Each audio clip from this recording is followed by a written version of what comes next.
ជាការចាប់ផ្ដើមនៃការបញ្យល់ចំពុកទី1មេរៀនទី1ខ្ញុំសូមគោរពដល់លោកគ្រូហែមម៉ូរ៉ូនិងសិស្សនិងមិត្តភ័ក្តិទាំងអស់គ្នាថ្ងៃនេះពួកខ្ញុំមកពីក្រុមទី1ដែលមកបញ្យល់ចំពុកទី1មេរៀនទី1ទីតាំងឧស្សាហកម្មនិងលំហភូមិសាស្ត្រ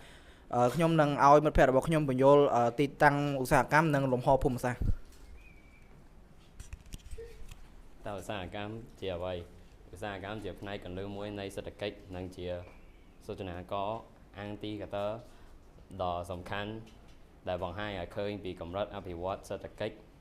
និងសង្គមនៃប្រជាជននិងតំបន់នានាព្រោះវាជាសកម្មភាពដែលផ្លែងរូបធាតុដើមឲ្យទៅជាផលិតផលវគ្គកណ្ដាលសម្រាប់ឬផលិតផលសម្រាប់តាមការពិតលំហឧស្សាហកម្មទទួលបានការផ្លាស់ប្ដូរយ៉ាងខ្លាំងតាំងពីសតវត្សទី18មកម្លេះដោយសារបរិវត្តផ្នែកបច្ចេកវិទ្យានិងធម្មពលពួកអ្នកស្រាវជ្រាវដោយផ្អែកលើកត្តានិងទ្រឹស្ដីនៃតំណាំងទីអាចយល់និងបញ្យល់បានពីអំពីបញ្ហានេះគឺភាពខុសគ្នាជាសារវ័នរវាងលំហឧស្សាហកម្មចាស់និងថ្មីប្រភេទឧស្សាហកម្មជាទូទៅគេអាចធ្វើចំណែកថ្នាក់ឧស្សាហកម្មជាសាខាឬអនុសាខាទៅតាមផលិតផលបង្កើតបាននិងទៅតាមបច្ចេកទេសអនុវត្តគេអាចធ្វើចំណែកថ្នាក់ផ្សេងទៀតដែលទៅតាមលក្ខណៈធ្ងន់នៃរូបធាតុដើមឬផលិតផលសម្រាប់ឧស្សាហកម្មធនធ្ងន់ឧស្សាហកម្មធនស្រាលកម្រិតកម្ពស់នៃបម្រើបម្រាស់ផលិតផលបង្កើតបានគ្រឿងឧបភោគបរិភោគគ្រឿងបរិក្ខារផលិតផលពាក់កណ្ដាលសម្រាប់កម្រិតកម្ពស់បច្ចេកវិទ្យាឧស្សាហកម្មប្រពៃណីឧស្សាហកម្មស្រួចស្រលឬបច្ចេកវិទ្យាខ្ពស់តម្រូវការទុនឧស្សាហកម្មមូលធនវិនិយោគទុនដ៏ច្រើនសម្បើមឬឧស្សាហកម្មហត្ថពលករ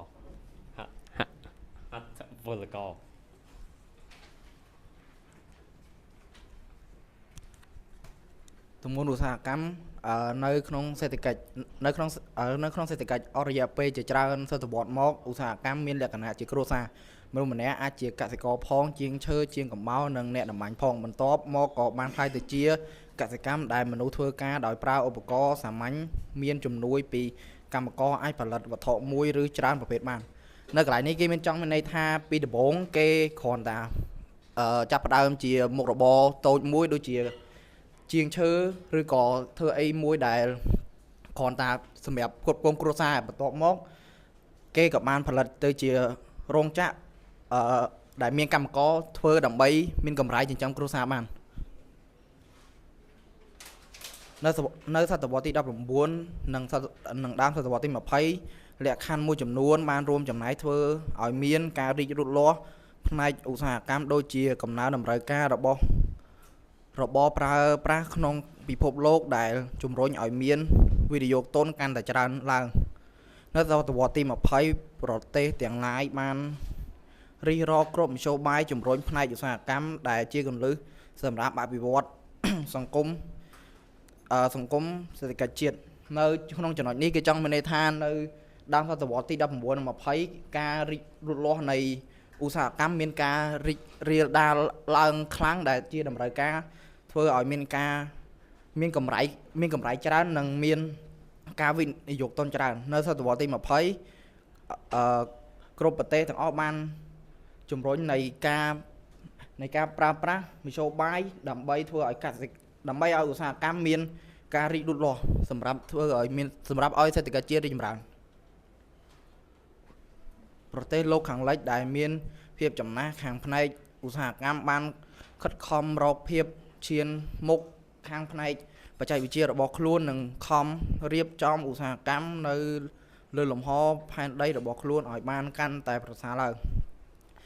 ទោះបីទម្ងន់ឧស្សាហកម្មលើផ្នែកការងារនិងតម្លៃបន្ថែមឧស្សាហកម្មនៅក្នុងប្រទេសឬតំបន់ជាច្រើនមានការថយចុះក៏ដោយក៏ឧស្សាហកម្មនៅតែ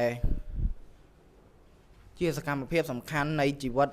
សេដ្ឋកិច្ចដដែលព្រោះវាជា មជ្ឈមណ្ឌលប្រមូលផ្ដុំរបៀបបញ្ចូលបច្ចេកវិទ្យាថ្មីហើយជះឥទ្ធិពលទៅលើផ្នែកផ្សេងទៀតកសិករនិងសេវាកម្មគេអាចចាត់ទុកតម្លៃបន្ថែមឧស្សាហកម្មក្នុងមនុស្សម្នាក់ជាindicator មួយដ៏ល្អដែលអាចបង្ហាញពីកម្រិតអភិវឌ្ឍសេដ្ឋកិច្ចជាតិនីមួយៗចំណែកប្រទេសសេដ្ឋកិច្ចផែនការនៅអឺរ៉ុបខាងកើតនិងប្រទេសកំពុងអភិវឌ្ឍបានកំណត់យកឧស្សាហកម្មធនធ្ងន់ជាអត្ថនភាពក្នុងយុទ្ធសាស្ត្រសេដ្ឋកិច្ចរបស់ខ្លួន